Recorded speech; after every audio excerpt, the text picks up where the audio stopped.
जय हिंद साथियों। स्वागत है आप सभी का आईटीआई एग्जाम क्वेश्चन के ऑफिशियल यूट्यूब चैनल पे। और आज की डेट में लेकर आया हूं आप सभी के लिए टॉप 10 क्वेश्चन जो कि ITI first year electrician trade के लिए मोस्ट इंपॉर्टेंट है। और कल की डेट में मैंने आपको 1 से लेकर 40 तक क्वेश्चन बताया था। यदि आपने पिछली वीडियो नहीं देखी है तो वीडियो आपको चैनल पे मिल जाएगा या प्लेलिस्ट आप चेक कीजिएगा, प्लेलिस्ट में आपको देखने को मिल जाएगा। तो चलिए साथियों, आज का क्वेश्चन शुरू करते हैं। सभी लोग वीडियो को कंप्लीट देखिएगा। और यदि आपको जानकारी पसंद आ रही होगी और इस तरह के डेली क्वेश्चन आप पढ़ना चाहते हैं तो इस वीडियो के नीचे आपको एक रेड कलर का बटन दिखेगा सब्सक्राइब वाला, उसे जरूर दबाइएगा। चलिए क्वेश्चन नंबर 41 को देखिए, जिसमें पूछा जा रहा है कि कंड्यूट पाइप कैसे निर्दिष्ट किए जाते हैं, मतलब कि कैसे लगाए जाते हैं। ए ऑप्शन लंबाई मीटर में, बी ऑप्शन दीवार की मोटाई एमएम में, सी ऑप्शन आंतरिक व्यास एमएम में, और यहाँ पर दिया गया बाह्य व्यास एमएम में। सबसे पहले आप यहाँ पर कंड्यूट पाइप के बारे में जान लीजिए। कंड्यूट पाइप की विशेषता क्या होती है। तो साथियों, कंड्यूट पाइप को दीवार के अंदर डाला जाता है, ये कंफर्म आपका होना चाहिए। दूसरी चीज ये है कि जो कंड्यूट पाइप होती है वो पीवीसी की बनाई जाती है। किस चीज की बनाई जाती है साथियों? पीवीसी की बनाई जाती है। और इसका प्रयोग वहां पर किया जाता है जहां पर तापमान अधिक होता है, और वहां पर साथियों ये आपका ज्यादातर प्रयोग किया जाता है। बाकी साथियों, पीवीसी का जो न्यूनतम यदि व्यास की बात करें तो इसका 19 एमएम माना जाता है। इसका जो व्यास होता है 19 एमएम होता है। और अधिकतम व्यास यदि बात करें, ये न्यूनतम आपका व्यास है, और अधिकतम व्यास की बात करें तो ये आपका 65 एमएम तक होता है। और लंबाई जो होता है इसका 3 मीटर होता है, लगभग इतना ही होता है, इसे लगभग में यहाँ पर रखा गया है। बाकी यहाँ पर बात करें क्वेश्चन के अनुसार कि कंड्यूट पाइप कैसे निर्दिष्ट किए जाते हैं, तो कंड्यूट पाइप की विशेषता मैंने आपको पहले ही बता दिया है। कंड्यूट पाइप को दीवार के अंदर डाला जाता है, जो कि आप यहाँ पर देख सकते हैं ऑप्शन नंबर बी, यहाँ पर आपको देखने को मिल जाता है डी में। यहाँ पर लिखा गया है बाह्य व्यास एमएम में। और ये आपका डी ऑप्शन बिल्कुल करेक्ट आंसर हो जाएगा, मिला लीजिएगा। चलिए अगले क्वेश्चन को देखते हैं, क्वेश्चन नंबर 42 को, जिसमें पूछा जा रहा है साथियों, पुनः तार बांधने या पुनः तार बंधने योग्य फ्यूज के लिए फ्यूजिंग फैक्टर क्या है। वेरी वेरी इंपॉर्टेंट क्वेश्चन है। जो कि फ्यूजिंग फैक्टर जो होता है साथियों, यहाँ पर 1.4, जो कि ऑप्शन में आपको यहाँ पर देखने को मिल जाता है। ऑप्शन नंबर बी बिल्कुल करेक्ट आंसर। आगे देखते हैं साथियों अगले क्वेश्चन को। अगले क्वेश्चन में यहाँ पर पूछा जा रहा है कि पेटेंट होल्डर, जैसे आप यहाँ पर साधारण होल्डर आप देखते हैं उसी प्रकार एक पेटेंट होल्डर होता है।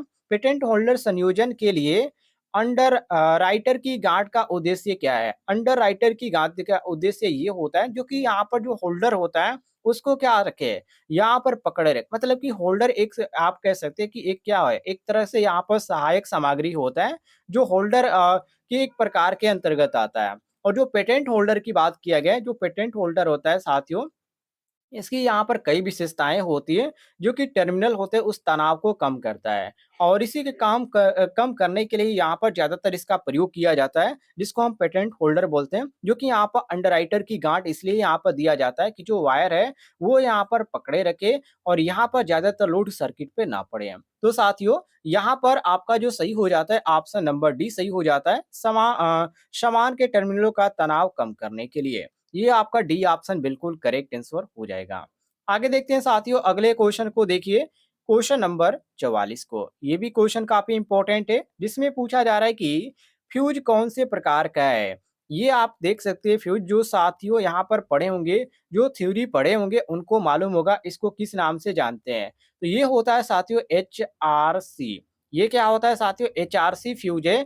और HRC का पूरा नाम होता है हाई रैप्चरिंग कैपेसिटी। ध्यान रखिएगा। बाकी ऑप्शन में यदि बात करें तो हाई रैप्चरिंग जो क्षमता फ्यूज यहाँ पर दिया गया है, ये आपका ऑप्शन नंबर बी दिया गया, हाई रैप्चरिंग कैपेसिटी फ्यूज। ये आपका बी ऑप्शन बिल्कुल करेक्ट आंसर हो जाएगा।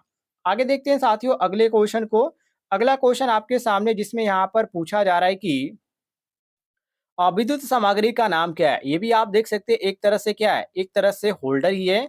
और ये यहाँ पर आपको दिखाना पड़ेगा कि ये किस प्रकार का होल्डर है। जैसे कि ऑप्शन में आपको देखने को मिल जाता है ब्रैकेट होल्डर, बी ऑप्शन है एडिशन स्क्रू प्रकार का होल्डर, और सी ऑप्शन है कोण स्क्वेल लेफ होल्डर, और डी ऑप्शन है गोली एथ एडिशन स्क्रू होल्डर। तो साथियों यहाँ पर आपका जो सही हो जाएगा वो ऑप्शन नंबर बी सही होगा, जिसको एडिशन स्क्रू प्रकार के होल्डर के नाम से जाना जाता है। ये आपका बी ऑप्शन बिल्कुल करेक्ट आंसर हो जाएगा। ध्यान रखिएगा, काफी इंपॉर्टेंट क्वेश्चन है।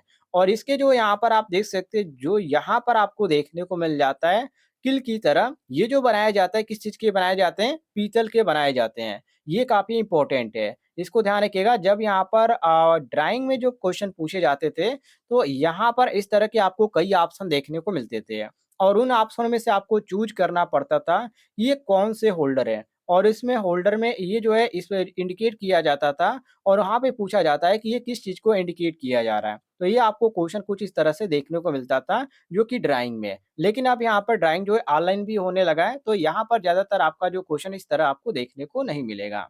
आगे देखते हैं साथियों अगले क्वेश्चन को। देखिए अगला क्वेश्चन आपके सामने क्वेश्चन नंबर 46, जिसमें पूछा जा रहा है कि वायरिंग परिपथ में प्रयुक्त प्रतीक का नाम क्या है। यहाँ पर आप सामने देख सकते हैं एक यहाँ पर सिंबल बनाया गया है और इस सिंबल को आपको देखकर बताना है कि ये किस चीज का सिंबल है।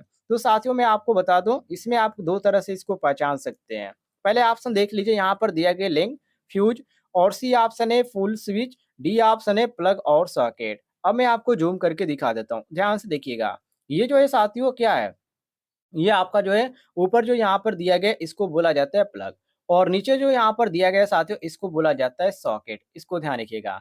और ये क्या है, एक प्रकार का सॉकेट है। ऊपर वाला प्लग इसको बोला जाता है और नीचे वाला सॉकेट बोला जाता है। काफी इजी, आप इसको पहचान सकते हैं। बाकी जो यहाँ पर दिया गया प्लग और सॉकेट ऑप्शन में, वो ऑप्शन नंबर डी दिया गया है। तो डी साथियों आपका क्वेश्चन के अनुसार बिल्कुल करेक्ट आंसर हो जाता है।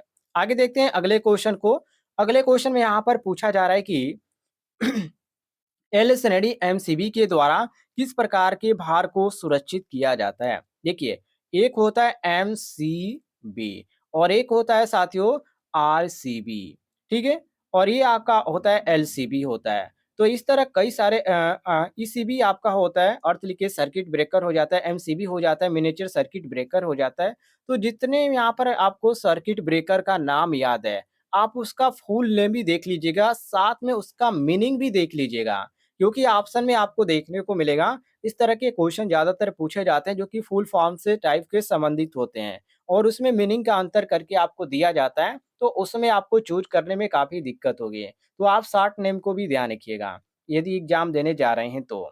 यहाँ पर क्वेश्चन में पूछा जा रहा है एल श्रेणी एमसीबी के द्वारा किस प्रकार के भार को सुरक्षित किया जाता है, मोटर या गीजर या दस्ती औजार या वातानुकूलक। तो साथियों यहाँ पर आपका सही हो जाएगा ऑप्शन नंबर बी, जिसको बोला जाता है यहाँ पर गीजर। बी ऑप्शन आपका बिल्कुल सही हो जाएगा, क्योंकि एल श्रेणी में जो एमसीबी होता है उससे क्या होता है, गीजर का भार को काम में हम लेते हैं। तो ये ध्यान रखिएगा। और इस एमसीबी क्या है, एमसीबी को आप सभी लोगों को मालूम होगा, एमसीबी जो होता है साथियों उसमें सिद्धांत पे कार्य करती है। और एमसीबी एक तरह से क्या है, सुरक्षा युक्ति भी है, इसको भी नोट कर लीजिएगा। चलिए अगले क्वेश्चन को देखते हैं। अगला क्वेश्चन आपके सामने क्वेश्चन नंबर 48, जिसमें यहाँ पर साथियों पूछा जा रहा है कि किस प्रकार का स्विच सॉकेट में उपयोग करते हैं। यहाँ पर आपको देखने को मिल जाता है, यहाँ पर आपको एक लैंप देखने को मिल रहा है, इसके बाद यहाँ पर आपको टू वे स्विच देखने को मिल जाता है। तो यहाँ पर आपका सॉरी यहाँ पर इंटरमीडिएट स्विच देखने को मिल जाता है। तो यहाँ पर जो सर्किट डायग्राम है इसमें आपको पहचानने की बात किया रहा है। बहुत सारे छात्र यहाँ पर कह रहे होंगे कि ये लैंप कैसे है। देखिए लैंप का जो बनता है कई प्रकार से बनता है, आप गोले के अंदर भी ऐसे करके आप ऐसे क्रॉस कर सकते हैं, ये भी आपका लैंप हो गया। या आप साथियों ऐसे भी आप बना सकते हैं, ये भी क्या हो गया, ये भी लैंप का हो गया। तो यहाँ पर जो आपको इंटरमीडिएट स्विच देखने को मिल जाता है, ये साथियों option number C, C option आपका बिल्कुल करेक्ट आंसर हो जाएगा, मिला लीजिएगा। चलिए अगले क्वेश्चन की ओर बढ़ते हैं। अगला क्वेश्चन आपके सामने क्वेश्चन नंबर यहाँ पर आपका 49 हो गया, जिसमें पूछा जा रहा है कि कम धारा रेटेड केबल को उच्च धारा भार में जोड़ने का क्या प्रभाव होगा। ए ऑप्शन वोल्टेज पात बढ़ेगा, बी ऑप्शन भार धारा बढ़ेगी, सी ऑप्शन वोल्टेज पात घटेगा, डी ऑप्शन है गर्मी के कारण केबल खराब होगी। तो देखिए आपके पास यदि तार है, देखिए क्वेश्चन यहाँ पर क्या कह रहा है उसी को समझते हुए आप यहाँ पे आंसर दीजिए। कम धारा रेटेड को केबल को उच्च धारा भार में जोड़ने पर क्या प्रभाव, मतलब कि केबल है आपके पास, उसकी सहने की जो क्षमता है साथियों कितनी है? 10 एम्पीयर है और उसमें आप धारा प्रवाहित कर रहे हैं 20 एम्पीयर की, तो वो क्या होगा? वो जो वायर होगा वो फ़ॉल्ट होगा, मतलब कि हीट होगा और हीट होके क्या होगा, वो जो होगा ऑटोमेटिक नष्ट हो जाएगा। तो ये जो होगा साथियों खराब हो जाएगा। तो गर्मी के कारण क्या हो जाएगा? केबल खराब हो जाएगी। ऑप्शन नंबर डी आपका बिल्कुल करेक्ट आंसर हो जाता है।